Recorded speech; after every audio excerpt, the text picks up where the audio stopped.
Yeah, man. Let's kill that bass head. Alright, let's do this. I'm on the air, we got this pockets flow. It's me and Tony on the mics, we gotta let you know of current events, little gaming, sprinkle in some entertainment. We stay humble, but our moms still think we're famous. Turn up the bass and baby, maybe let that magic flow. Our spoken word is all the things you really wanna know. Having a good time on the show, T-Bows and Matty G. Tune in and hit subscribe and join us on the FAP.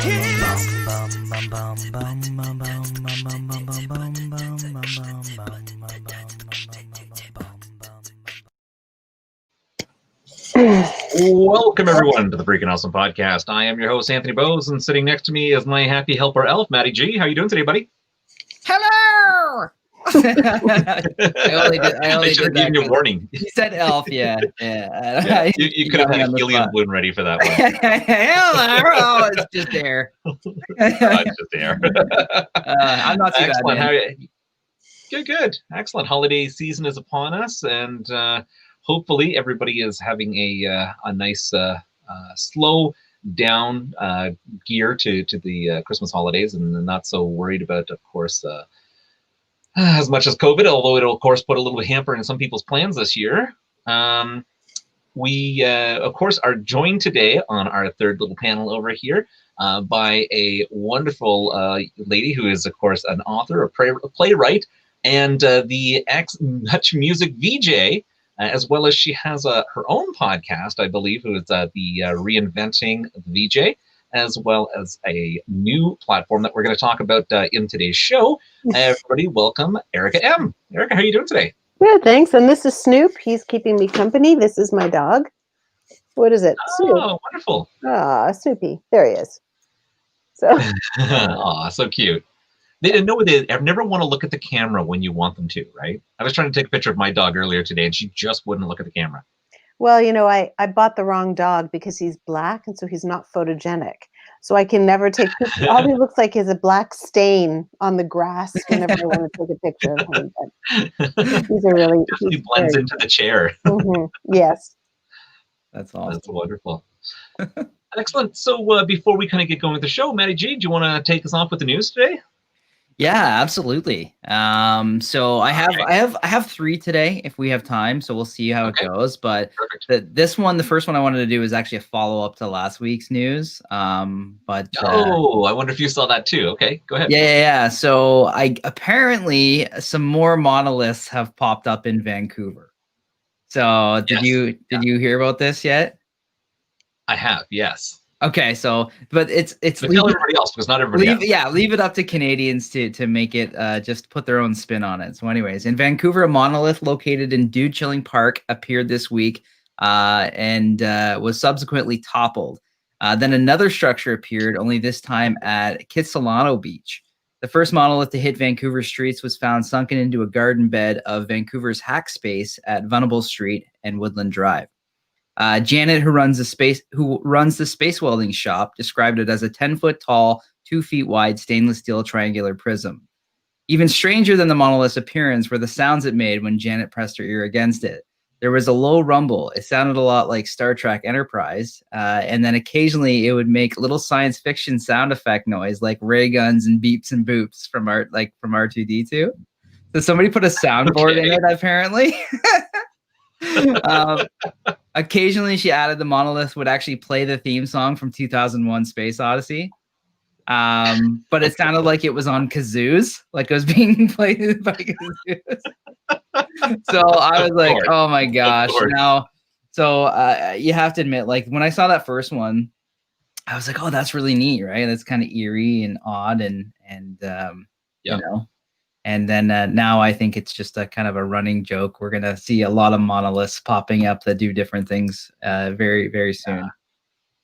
So I guess the question at this point is, are these being made by different people who are just kind of riding the train and dropping them in random spots? I did see an article that did say it's not Banksy. Because remember you were asking, you wondered if it was maybe him. It has actually been confirmed that is not his project. Okay.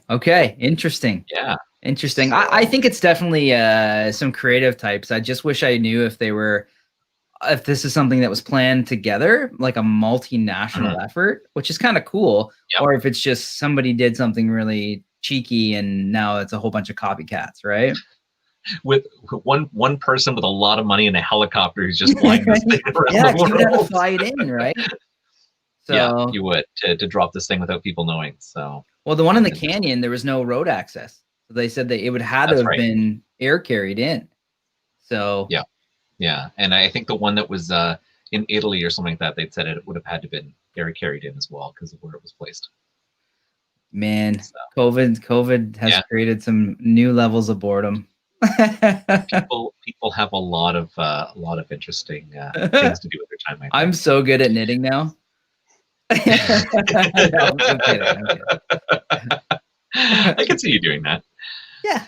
All right. So I don't know if you've heard about this one. My news article is the title says precious painting lost at a German airport found in the dumpster.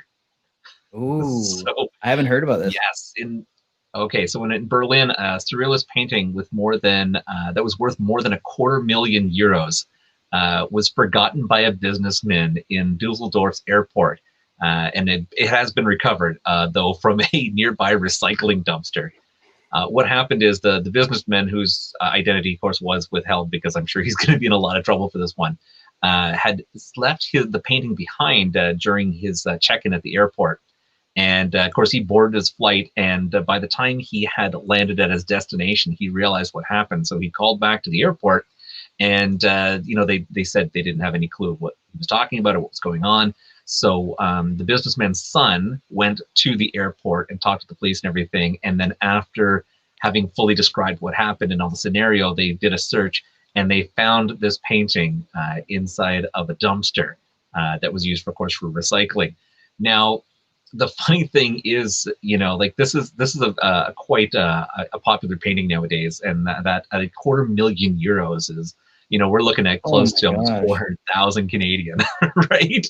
So just imagine someone who's just picked up this painting, it has like cardboard on either side, of course, to protect it, and they just chucked it in a dumpster, like that buried treasure that someone could have had. That is crazy. That's crazy. Well, Right? I'm glad Yeah. he found it. That would have been terrible to Yeah. or maybe it was an insurance scam and they just happened to find it. Right? Maybe the artist isn't actually doing that good. Yeah, hard times lately. Yes, it's true. Yep. So, all right, what else you got?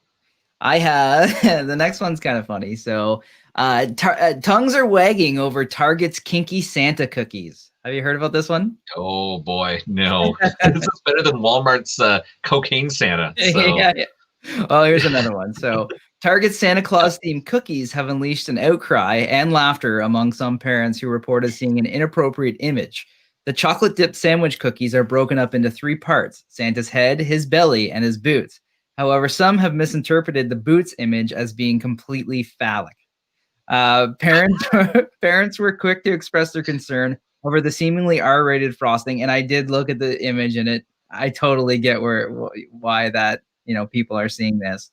Yeah. I would not send those to school, said a mother of 2 to the New York Post. Definite design fail. I mean, how did these even make it out of the production line? And then a couple of parents were like, I don't know, it's been a weird year. I kind of like it. So, it's really. Go ahead. Anyways. Sorry, I was going to say it's really funny because I remember. I don't know if you remember, but there was always this chocolate covered Santa Claus that was like a marshmallow that was formed to look like Santa Claus, and they covered it in chocolate. And every year you'd find these things. Nowadays, I think you can find them at dollar stores and stuff like that. But one year it was Easter, and they did an Easter bunny one. And I remember we got it from my father, and because he loved these things, and he goes to open it up, and it was a Santa Claus and the Easter wrapping. And I think even to this day, he still talks about every time Christmas and Easter comes around is about this marshmallow Santa Claus that he had got. The unused ones was just so get weird. dumped into a vat and repackaged. Right? I bet you that's totally what happens. Exactly. Well, the official statement from Target was we haven't received any formal complaints yet over the cookie, so we're going to continue to sell them for $3.99 right. Well, you're still going to have your Santa Claus cookies. That now you said it was like a 3-part thing. Is it like one of those things that you could arrange it to make it look phallic? Like it didn't have to necessarily be put into the proper shape, or So like it was vertical. So it was like his head, torso, and well, penis. quote unquote. But see, I messed my camera focus up. Sorry. There you go. Yeah. So it was vertical. So you couldn't really align them any other way, I think, than the way they are in the package. But anyways, yeah. Despite the alignment, it looked a little odd. Yeah, it was a little phallic. So interesting. Well, I had a little holiday news as well. Actually, I also have 2 little ones, and these are quite brief. But this first one was a shopping center staff failed to spot a massive mistake in their Christmas display. So you know how every year, of course, with the Christmas seasons, there's always these wonderful Santa villages they put together, or holiday displays, of course, to ring in the spirit of Christmas. And basically, this one particular mall had did their display, and it's actually quite cute, and it's got like all these different pillars with there's like a dancing toys and stuff around, and on each of one of the pillars is the word, it's a letter saying that letters are supposed to build Santa. And I have a little clip here I'm going to throw up on the screen. But when the person put this together, clearly they were having problems with their spelling. And they spelled Satan. That's great. So that's of course my holiday funny when I looked at that one, and I thought, oh my god, that's how great. fitting now, for 2020. Right. So education, children, it's important. Yes. Yeah. And of course, you said you had a third one. Now, I also have another one. It is super brief. So if you have if you want to throw it in, I think we're doing quite good for time. So I just thought this was so funny. So when Ash and I get in arguments, I'll be like, I'm going for a drive, or I'm gonna go sleep on the couch, right? Like I'll pout, you right? choose to sleep on the couch, do you? Oh yeah, no, I'll pout. I'm a pouter. I can't help it. Yeah. But this one takes the cake. So, Italian man took a 450-kilometer walk after spat with wife, and then got slapped with COVID curfew violations. So, oh no. So an Italian man was so hot under the collar after an argument with his wife that he hiked for a week in an attempt to simmer down. And for his efforts, the 48-year-old was slapped with a fine of about 620 Canadian for violating Italy's COVID curfew rules. The man left Como in the country's north and traveled 450 kilometers south over a period of 7 days. He walked 65 clicks a day until he reached Fano, a beach resort on the coast. In Italy, a nationwide curfew was in effect between 10 p.m. and 5 a.m. as the country deals with the surge in COVID infections. Police performing a standard search for rule breakers came across the hubby walking at roughly 2 a.m. After inputting his details into the database, cops learned that his wife had actually reported him missing. And even though they still slapped him with the fine, they put him up in a nice hotel. Despite traveling such a great distance on foot, the man was not injured. Quote, "I'm fine, just a little tired," he said. He said strangers actually stopped and offered him food and drinks when they discovered what his journey was about. No, Kelly and I have had, of course, disagreements from time to time. And I don't think ever, you walk out, but you're generally back within an hour or a few hours. Oh, yeah, yeah. To just start walking for like a week. That's a hell of an argument.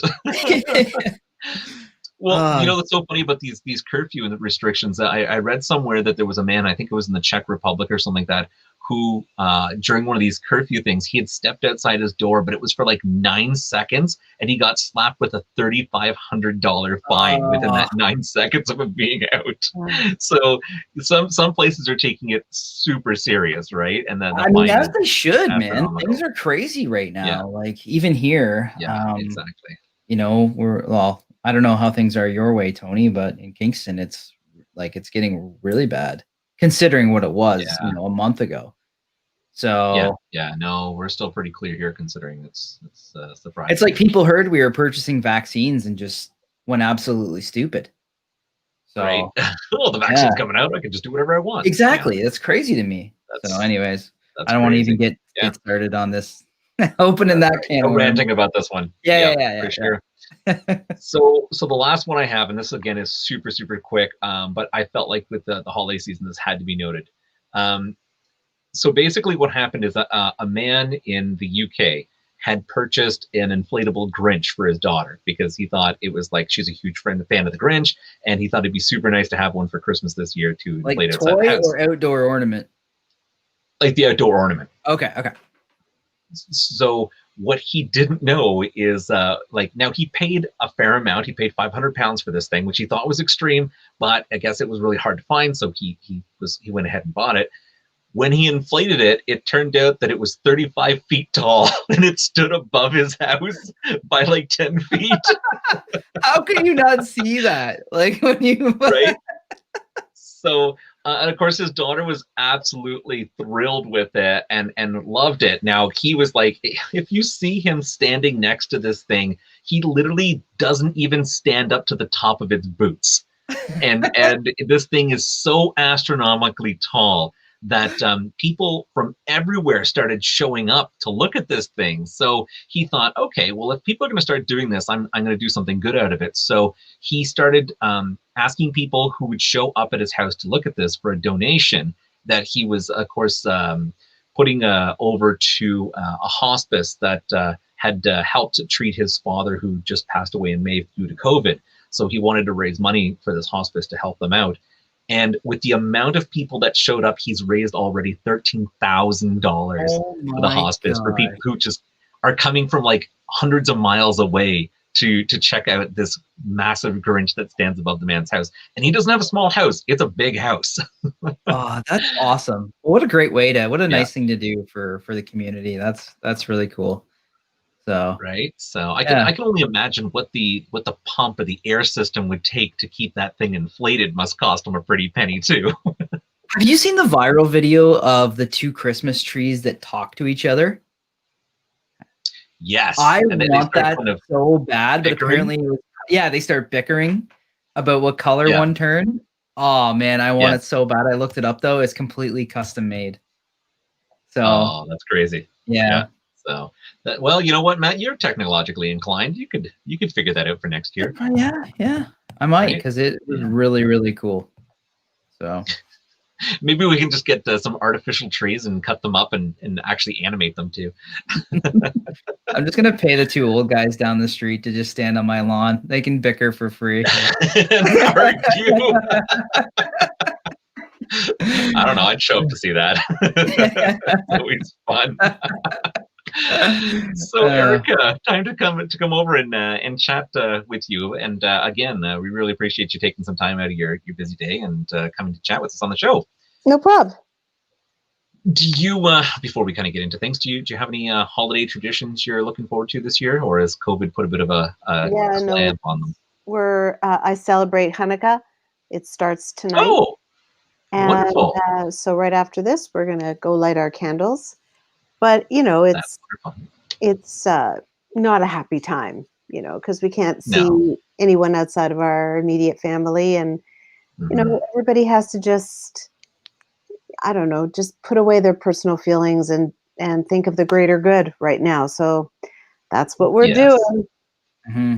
Yeah, it's true. It's not easy. We've got some family members, of course, who we normally try to see over the Christmas holidays, and we're kind of doing virtual things where we're going to set up an iPad and put them at the dinner table and hopefully be able to chat.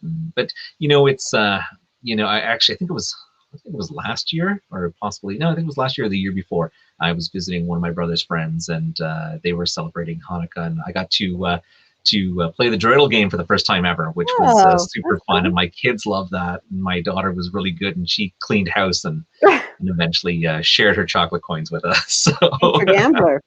We're close. Yes, yeah, I know. I was just like, I hope she doesn't take this too seriously, or it could be a horrible habit to gain. So But excellent. So there's so many questions, of course, I have for you.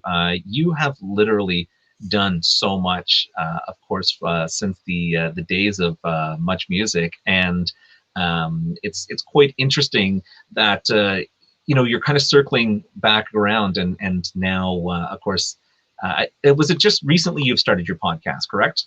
Yep, I launched it Yeah. 4 weeks ago. Yeah, 4 weeks 4 ago. weeks. Yes, congratulations. Brand That's new. wonderful. Yeah. So you're, of course, reinventing. It's called Reinventing the DJ, the VJ. Yeah, Sorry. it's a reinvention of the VJ. And the concept behind it is me going back and reconnecting with all the people that I used to work with back in the day who hosted Much Music, plus the people who came Mhm. after me, because I was only there for 10 years and Much was really strong Like, for about, well, I was there for 13, but only on the air for 10 years. So it's really my era, plus I call it Much 2.0. And so I talked to everybody about what their experiences were like at the time, like how they got the job. And what I'm really interested in is to get their perspective on what that time meant to them, what they learned, what was challenging, what Much was like, why was it important to Canada, and then to follow their life and their career choices and their life choices over the years, and to understand how do you get out of something like Much Music where you're so tightly connected to it. So my association, like there's Erica M from Much Music. I'm still referred to as that person, even though I've done so many different things. So I wanted to understand, does that plague my fellow hosts, or has that been really useful in their lives? yeah. And I want this show to be not really just about us. I want people to listen to it and to perhaps glean some information for when we all have to reinvent at some point. And a lot of people are going through some pretty tough times now. Their jobs are Yeah. gone, the industry is decimated. How do you move forward? Well, maybe Steve Anthony or Rick Campanelli will give you some advice. Yeah. Cool. Yeah. It's amazing, because Much Music and your time with Much Music, I mean, you were over such an influential time in the music industry, right? I mean, there were so many artists that were popular or even up and coming at the time. And I think I still kind of look back to this day, and I can't really understand why or what happened over the time to change that. Like, why are there not as many things like Much Music and MTV around in today's generation? Is it Oh, because I could tell you. I could tell you. oh, Because at wonderful. back in the day, Much Music, technology wasn't the same, obviously. And so broadcasting was still in the hands of broadcasters, if you will. It was the mainstream media who owned all the broadcasting opportunities. And then over the last decade and a half, with the advent of social media and most remarkably YouTube, it the power of communication has shifted from mainstream media to us, to you. What you're doing right now is you're usurping the way the entire radio industry, and you are going directly to the audience. That wasn't around before. And so now there are so many mini micro broadcasters that are forging real relationships with audience, that and the other broadcasters, so the mainstream broadcasters, don't understand what you do, and they won't be democratic the way you are. They still are Okay. working uh, on the assumption that they're really important, and what they Yeah. push you will listen to. You work on the assumption that you're really grateful that each of your audience members chooses to listen to you, and you're there for them, and you are sort of serving your community. And I feel like the mainstream media has really losing market share because of people like you and me and other creators who have very strong voices, unique personalities, points of view. And so audience is getting splintered more and more. And so you can never Wow. recreate something like Much Music because mainstream media has weakened so much. Before, when Much Music would play a song, it became an instant hit across the country. Mhm. That doesn't Yes. happen anymore. And in fact, a lot of people lament that there is no real one cultural curator anymore because there are so many micro broadcasters and social influencers, everybody having a point of view. But who's the one you're supposed to listen to? There isn't one Mhm. anymore. And so Yeah. there's no commonality from coast to coast anymore. That's true. You know, I never really thought about it too much, but I guess you're right. When you're younger and you know you used to listen to you know VJs such as yourself, it was almost kind of like it wasn't so much a here's a great song everybody should listen to. It's like this is a great song and you're going to love it. And people were of that mind. Like you're right. Thank goodness I was watching the show, or I would have never seen this to love this song, where so much more people nowadays are maybe just a little bit more opinionated and willing to ride their own bandwagon and create their own love and playlist as opposed to what was originally played on the show. And you know, I Mhm. remember sitting and watching the show so many times, and you know, you could end up having a half an hour worth of just solid, amazing hits that maybe you would have never thought of, or even thought of putting on a you know, quote unquote mixtape, because it was such a great bunch of songs that were played in such a tight time period. Now, you know, people listen to satellite radio, and you're still getting kind of something along the same experience, but you don't have the visuals behind it. With people in the podcast industry, you know, I think it's kind of a case of like it's from from the people back to the people. So Mhm. you know, we're listening to everybody. We love to interact with them, and of course, be able to bring people such as yourself to the show to talk to people. So it is a little bit more of a one-on-one. And you know, we do leave these open for of course comments for people to jump in and chat and be able to ask questions where you wouldn't necessarily get that on something like MTV or Much Music. So Well, we did do it on and Much of course, Music. Much Music was so yes, you cutting had a edge call-in section. because we had, of course, we had all the call-in section. We also had the glass, the window where people would be able to participate live during That's right, interviews. the crowd. People were brought in for intimate and interactive shows, and people would fax in requests and write in requests. And we, back in the day at Much Music, were told that we are no more important. We, the hosts, are no more important than our audience. And we at that point had a very strong relationship with our audience. And to me, we were the precursor to social media, which is having a Yes. genuine conversation with your audience. It's interactive. And Much Music was Mm. as interactive as technology allowed us to be. Yeah, yeah, that's true. The up close and interactive, Mhm.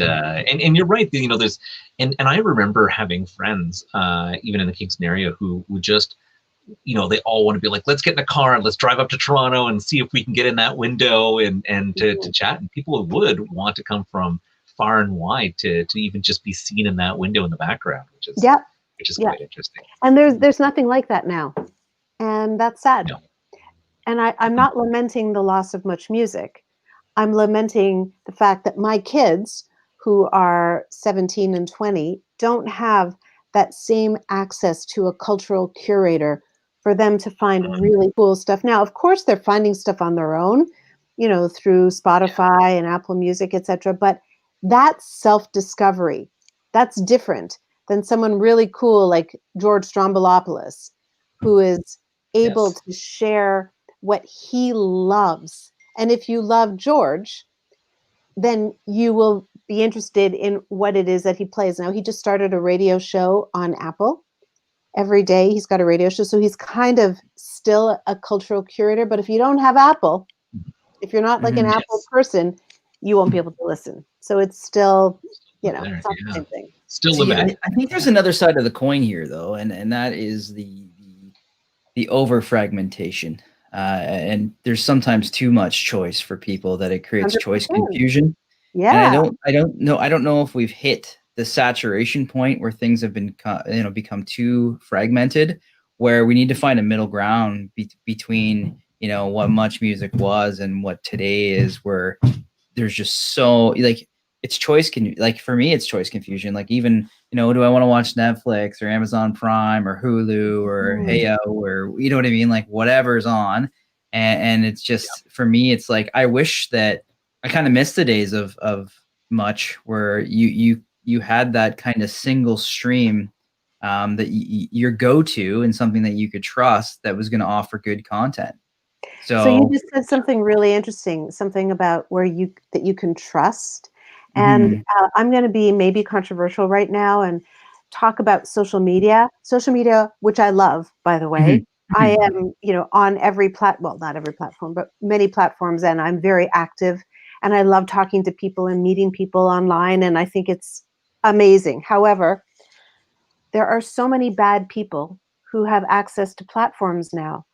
mhm, And at Mm. Much Music, for example, people were hired, they weren't famous before, and then they were given an opportunity, they were given a platform, but they were vetted. So if they were super crazy, they would have been pulled off. mhm, Or if what they Yeah. said was harmful in any way, they would have been muted. And now Mhm. I feel the world is in a very dangerous position because there are many people, including presidents, who have access to these medias, so like Twitter or Facebook, whatever, and Mhm. they can say whatever they want. There's no 5 second delay.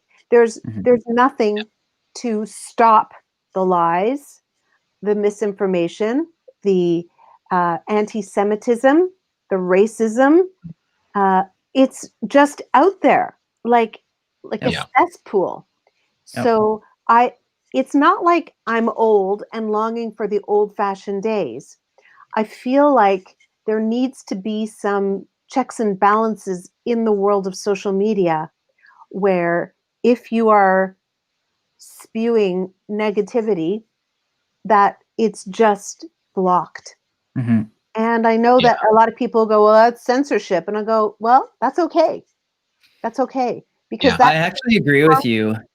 I think finding that balance is key, and I think that we're headed down the path of the other side of the coin where it's free reign, and I don't think that that's the answer Yeah. either.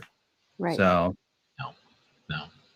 Yeah, it's a very dangerous world nowadays, where everybody has public access to the world, basically, right? Like they can say what they want with little repercussions, and Mm, it's unfortunate because when things are um, very tight strung as it is about things, and you've got someone who can just openly say whatever they want, it can escalate things very, very quick. And yeah. it's a very tough thing because like you said with television, and it was very easy to stop that or to censor people. And I don't always agree with everybody being needed to be censored, but at the same time, with the amount of hate and everything that is out there, I definitely wish there was a little bit more of it nowadays. mhm. Yeah. Yeah. Even truth vetting would be nice. You know what I mean? You read so much garbage that seems to come from a credible source. I don't know if you Yeah. saw my air quotes there, but There they are. Yep. what's a credible source these days anymore? Well, You know you what I guys mean? have a responsibility yourselves because you're broadcasters. So you could be Yeah. reading anything. And the little stories that you start every show with, you get to choose what Mhm. you're going to read out. Mhm, And you can even make up stories and say you just read it. Nobody mhm. knows. You Yep. can Yeah. do Yeah. whatever you want. There's nobody watching. No, I mean, when I say totally. no one watching, I mean no one vetting. You have a lot Yep. of people watching and listening, but there's no one making sure that what you're saying is actually true or fact-based. Yep.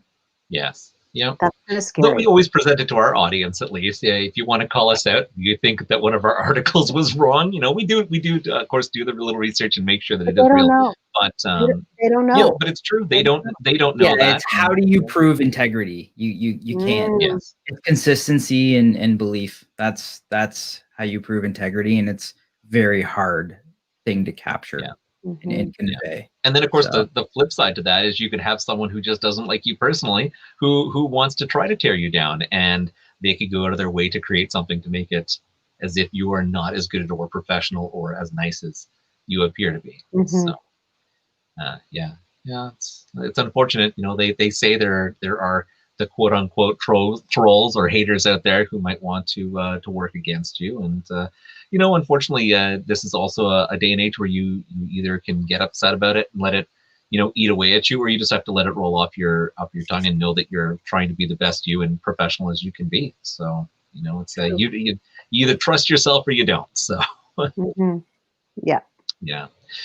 So I want to ask you, you've got a wonderful new platform coming out, and I feel very important with, of course, what's going on with children having to, you know, potentially, well, we'll see where COVID goes here up in Canada, but of course, potentially being back home and back being educated again, and you know, we're kind of in that world where, you know, are you a home teacher? Are you not? What's good programming? What's not? And of course, you've got the new platform called Out of the Books that you're Yeah. on. And I'm quite interested in this, and I'd actually hopefully was hoping that you would like to tell our listeners slash viewers a little bit about this, because I think it's actually a wonderful idea. Well, thank you. I was contacted last year by a composer out of LA who had written a bunch of songs. I think he had 18 songs written, pop songs. Each song tells the story of a well known fairy tale. And he was looking for somebody who could write a play, musical theater, that would use the songs as the basis, sort of like Mamma Mia, you know, like the play Mamma Mia or Bat Yep. Out of Hell. So Hmm. those they Yes. already had songs written, but somebody had to come up with an idea for a play to make sense for all these songs to appear within it. So I came Okay. up with an idea called Out of the Books, and the show that we wrote is actually a prequel to ongoing series. And the idea is it takes place in the land of Once Upon a Time, obviously. And the main Yep. character is a magical cat who's the librarian of the Treasury of Tales. Now, the Treasury of Tales in the land of Once Upon a Time is crumbling because families like ours aren't reading fairy tales the way they used to. Everybody is on computers and electronics. And so the treasury of tale is crumbling. And the librarian has to save the treasury of tales. And so she was coming up with, how do I think out of the books to come up with an idea? And the response, or what she comes up with, is, and this is actually science. You know, when you want to remember something, you sing it. Hmm. Uh-huh. So she decided that she would find a magical creature, a fairy tale, to sing all the fairy tales. And so in order Okay. to find this incredible performer, she has to run a contest. And so the show is an opportunity to meet all these different fairy tale characters who are all quirky and kind of weird. And each of them performs one of the songs. And at the end, a winner is chosen. And the winner is pretty surprising. Excellent. Cool. That's very cool. Yeah, Hmm. I and, love and it, it's, you know, it's actually. really true. This is an issue that, of course, we even deal with our family. I have two girls. One is 12 and one is 6. And you know, unfortunately, technology is, of course, weeded through my family. You know, we do try to minimize as much as we can, and we do try to do the, you know, like the family game nights or the family board games, to try to get people or our kids off of technology. But the biggest thing for me is my youngest and reading. And my eldest has always loved reading, because when she was young, you know, technology wasn't necessarily as available as it is Hmm. now. And my youngest, of course, loves the technology. Now, it has held her back a little bit when it comes to reading, but you know, she's, you know, at the same time, there's something good about technology in the way that, because of where everything is going in this world, and being more technological based, I do see the plus side of children understanding technology a little bit more. Like, there's lots of kids that are coming out of grade school and high school with minor coding knowledge, which I think is quite interesting. I never had that as an availability when I was young. But at the same time, I find that creativity might be lacking a little. And these are the things that I gained and my else gained from reading books, right? Like it's the stories, that's the dreamlands and the mystery and the things that created those adventures that you would get from books that you don't necessarily get from today's technology. Like, you know, a lot of the things, a lot of the games, a lot of the YouTubers that are out there, it's kind of like crazy stuff that they're doing or building or throwing at each other.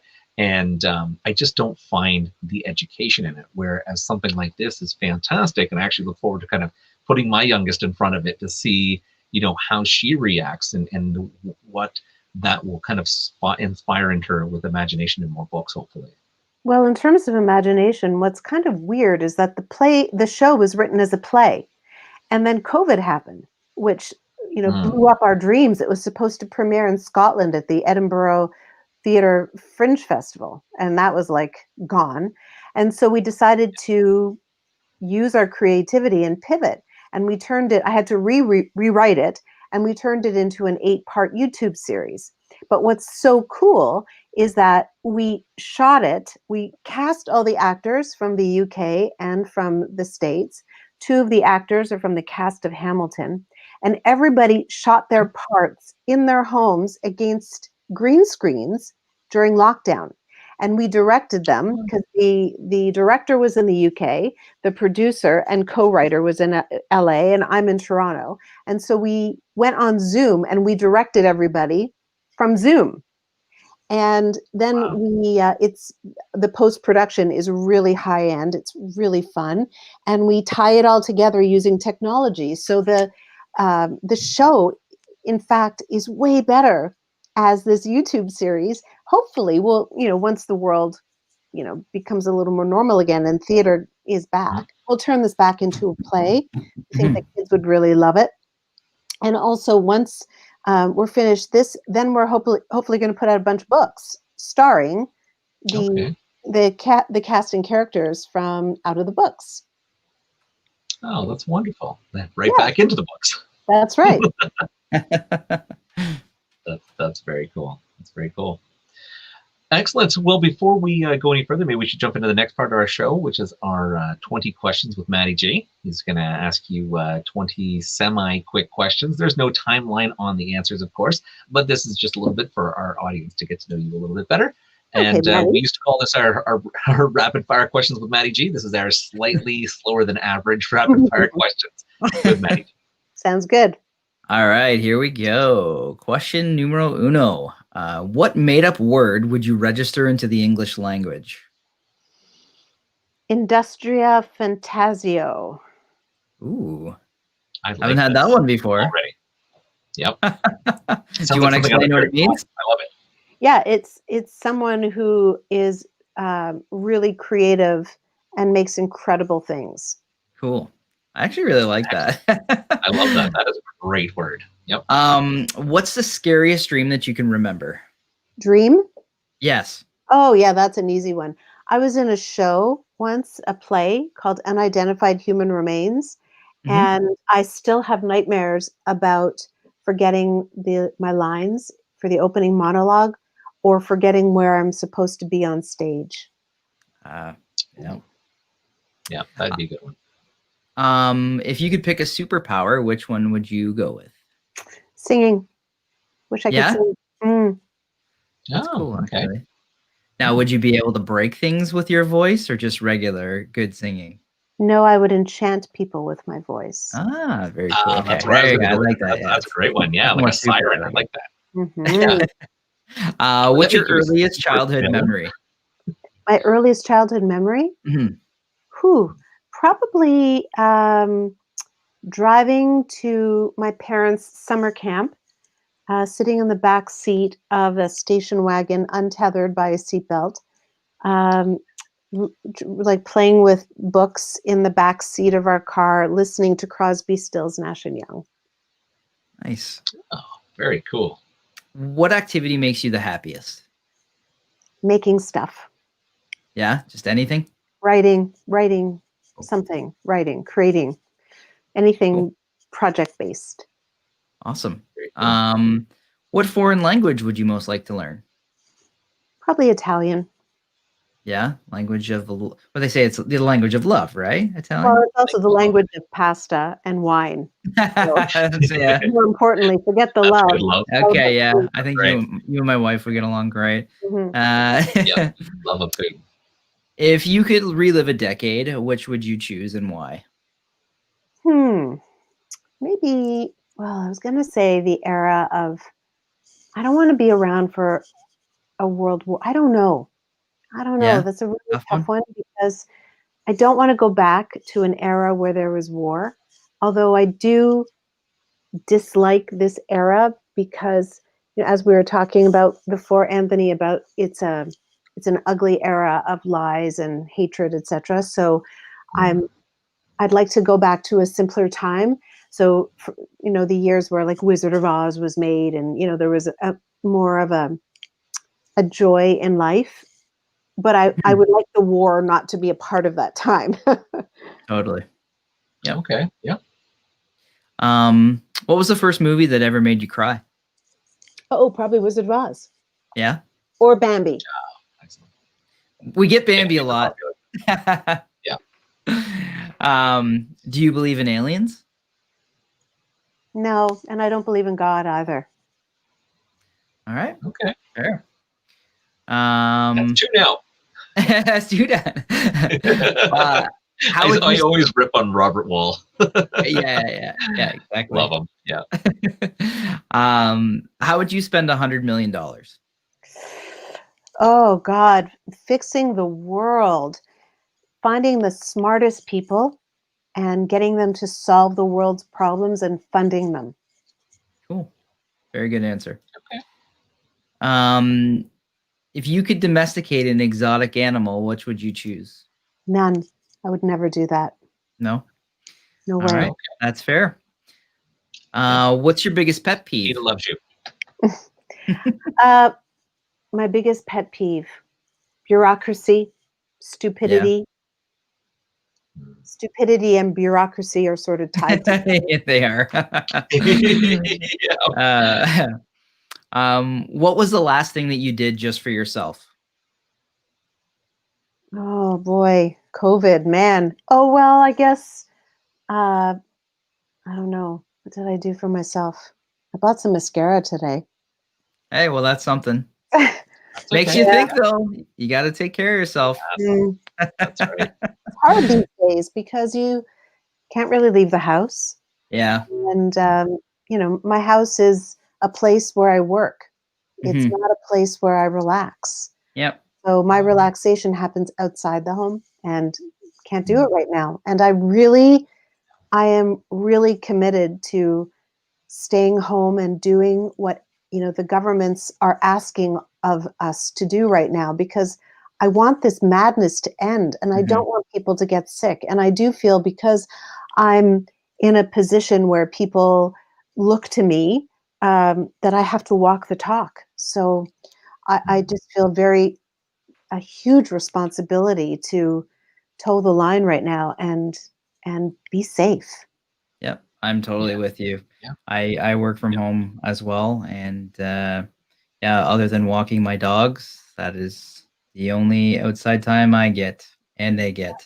So And it's it'll fair. end, right? Like we know that Yeah. worst case scenario, it's next September, which is the worst case scenario. But we know that by April, when it's spring, we're all going to be outside. It'll be Yep. way better. Things will be in control. Like you just have to be patient. And I don't think a lot of us have patience. No. It's a great acquired skill that I think a Yep. lot of young people are actually learning. Yep. You We know, live in a society of on demand, like Netflix. You want to watch a show, you want some food, just you know, Uber it. Like yeah, everything is on demand, and I don't Yeah. think that that's necessarily the healthiest way to live your life. And so, you're right. This is causing a lot of people to slow down and re-examine and learn a bit of patience. absolutely. Yeah, Keep our recenter going. your risk reward Mhm.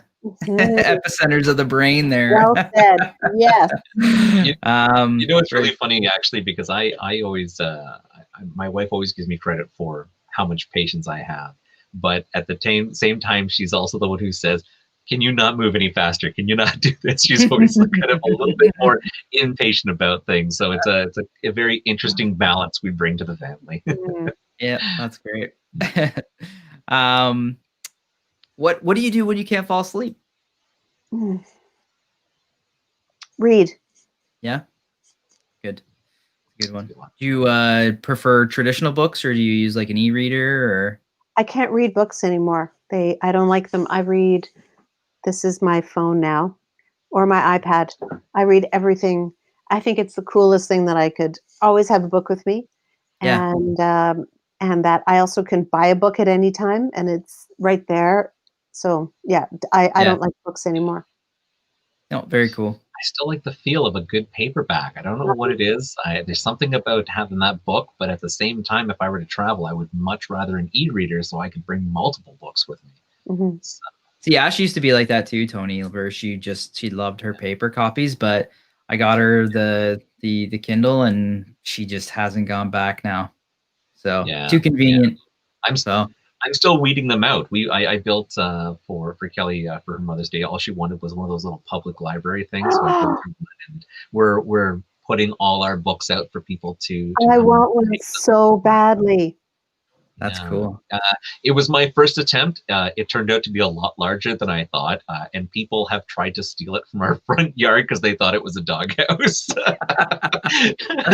That's great. So, I unfortunately it means we put hundreds of books out sometimes. That's awesome. That is awesome. That's great. What's the best thing you've ever eaten? Boy. Well, I can only really think about something recent, and I'll tell you, the other day we went to the Keg, have these new celebration kits where they package up all the ingredients for a full meal, and it was my daughter's birthday. And so they have this roast beef dinner. Oh my God, Good. so good. So you have to Okay. make it yourself. Yep. But and they have like the Keg spice, and all the vegetables are in there as well. And listen, I haven't been out to a restaurant in months and months, so it was almost as good as being in a restaurant. And yeah, it was, that roast beef was, oh my God, it was so good.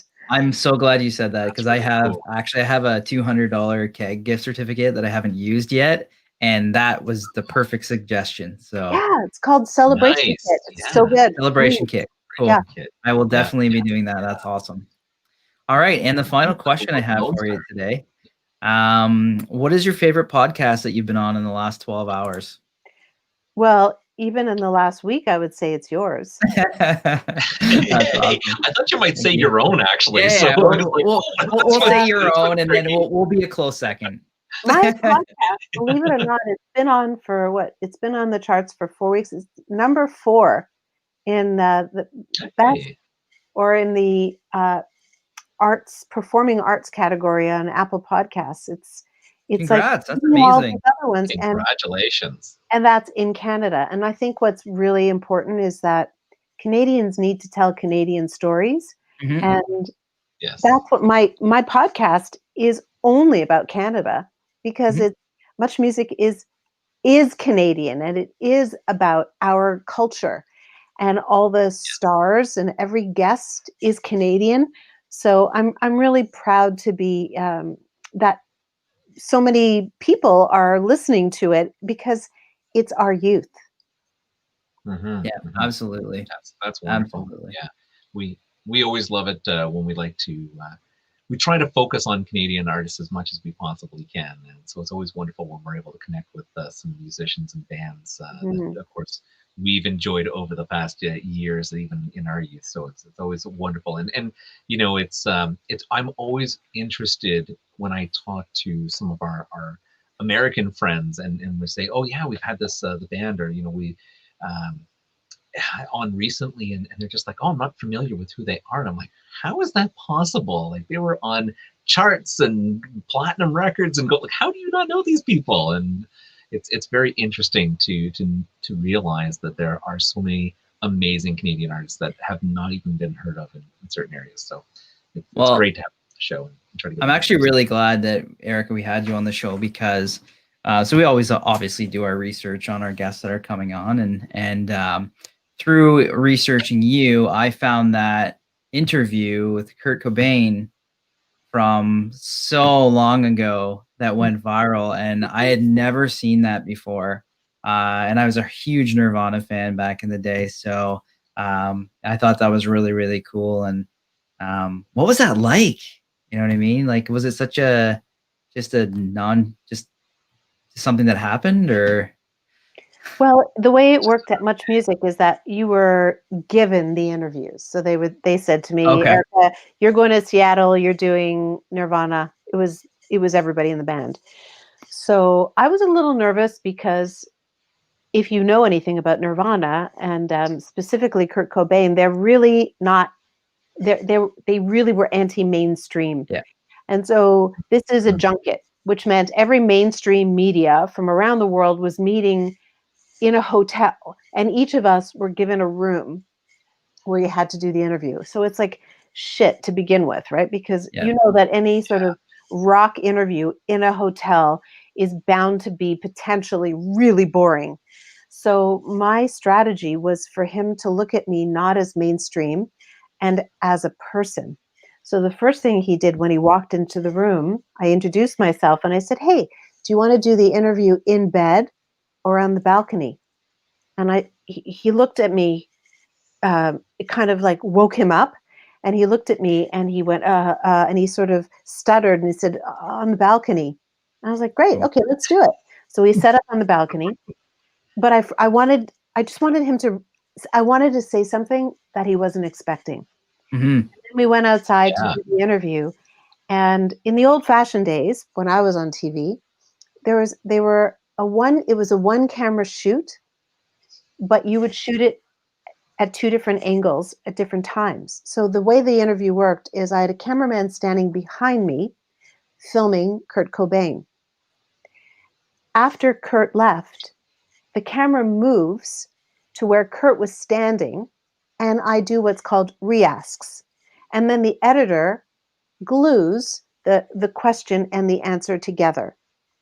So when you're doing an interview live, like live to tape with someone like Kurt Cobain, my strategy was to ask him questions in a really non-professional way. Mm-hmm. I didn't want him to think of me as like uh, a stuck-up journalist or mainstream media, like a reporter. So I was speaking to him really casually. Yeah. The questions were all there, but I asked them in a really simplified way and was kind of goofy. And if you watch it again, you'll see what I'm talking about. Nobody was ever supposed to see that because Really? when he left, my cameraman and I re-asked all the questions like a mainstream journalist would ask. Mhm. But someone stole the tape. It's called Oh. someone stole the raw tape of the interview, which was the footage from over my shoulder shooting Kurt Cobain. So when you watch it, you'll see It's solely focused on him. it's also, well, there are times when the camera sort of pans off over his shoulder, for example, or does a close up on his hands while he's talking, holding a cigarette or something. So that was the cameraman.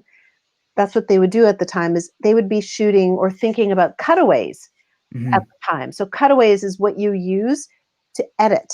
It's like the little glue that you can use, the image that you can put over the question and answer. Do you know what I'm talking about? Like Yep. use it to Yeah. edit.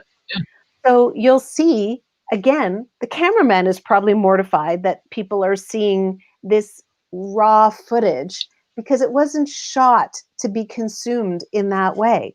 Mm-hmm. So, and Yeah. then when it went viral, nobody knew who was doing the interview because I was never shown because it was over my shoulder. I was like, damn it. And then some Canadians were like, "I think that's Erica M. I could hear her voice. I can see her hair." And I was like, "Hey." I'm so glad you shared that story with us. That's really interesting. I did not know any of what you just shared, so that's very, very cool. Well, So it's thank interesting. you for When you that. look at the footage, you'll see it with a different eye. Mm-hmm. Yeah, totally got to rewatch that. That's Mm-hmm. amazing. It's amazing. Now, before we let you go, actually, there's a couple things I'd like to bring up, and one of them, of course, we didn't touch base, and that was on the YMC that, of course, you have come up with and founded. Now, can you briefly summarize that for people? Because, of course, one of the things that we are going to ask you at the end is some links or social media that, of course, we love for you to put out, and to randomly put this out without talking about it, of course, would be ridiculous. So, Sure. yes. When I had kids, I had a really difficult time. I was a independent professional woman, and I had my son when I was 39 years old. So I was like super depressed, and I had a really hard time adjusting. And all I wanted was to find other like-minded women. So I started a TV show. It was on Life Network and Discovery Health, which was syndicated around the world, and it was called Yummy Mummy. And the concept Yes. for that show was not a parenting show, because everybody does parenting shows. I wanted a show that spoke to the reality of what it's like to become a mother in these days. It's hard. There's Carol. Hi, Carol. Carol's probably a mom. And the reality was, I wanted a show that would speak to the reality of modern motherhood. So we did the show for 2 years. And after 2 years, and it was a cool show. It was kind of like Pee-wee's Playhouse meets Oprah in a way, because it was shot against a green screen and it was animated and stuff. It was cool. When the show was over, I had 2 kids at that point, and I was looking for my people. And so I started a little website. Hi, Kelly. I started a little website. It was called yummymummyclub.ca. And I found 50 writers from across the country, all women, all with different skills. I had a mechanic, a doctor, a home decorator, a party planner, a humorist, a poet, all different contributors. And we built a tapestry of voices, so stories for moms by moms.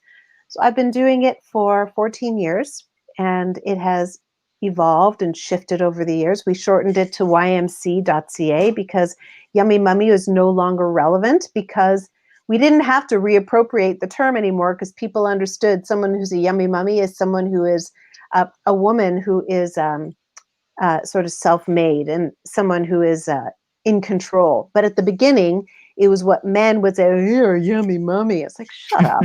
So it was sort of a feminist call, if you will. Anyway, the website now is ymc.ca.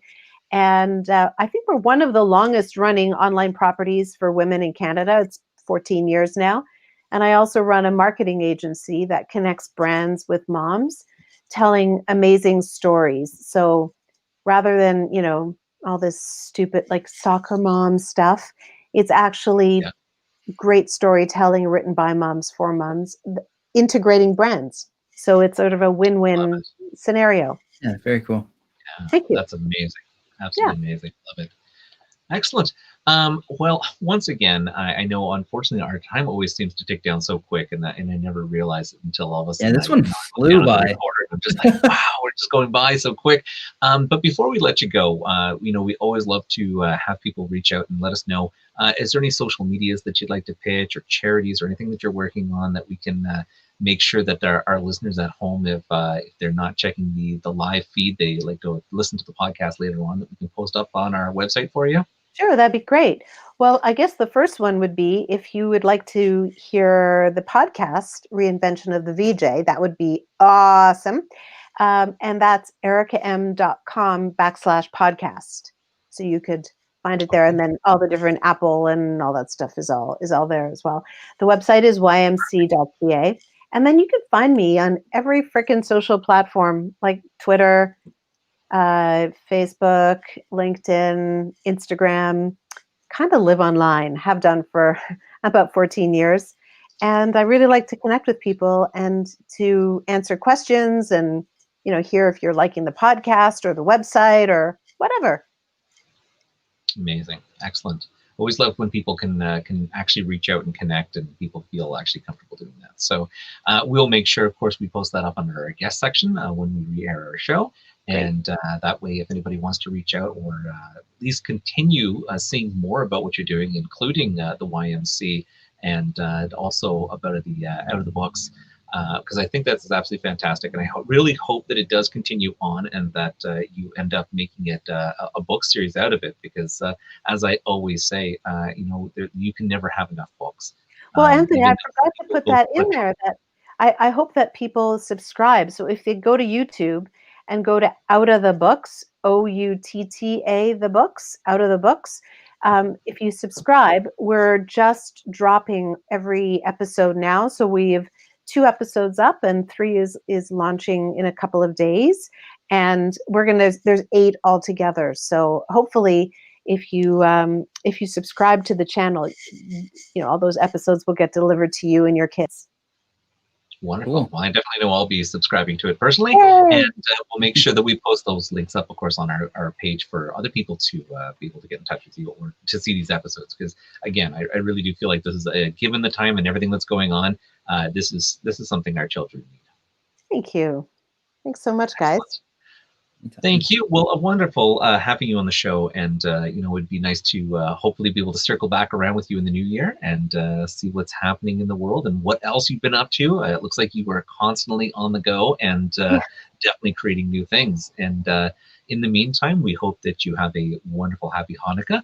And again, I can't thank you enough for being on the show. Thanks so much, guys. Really great talking to you. Bye. You as well. Take You as care. well. Have a wonderful evening. You too. Take care.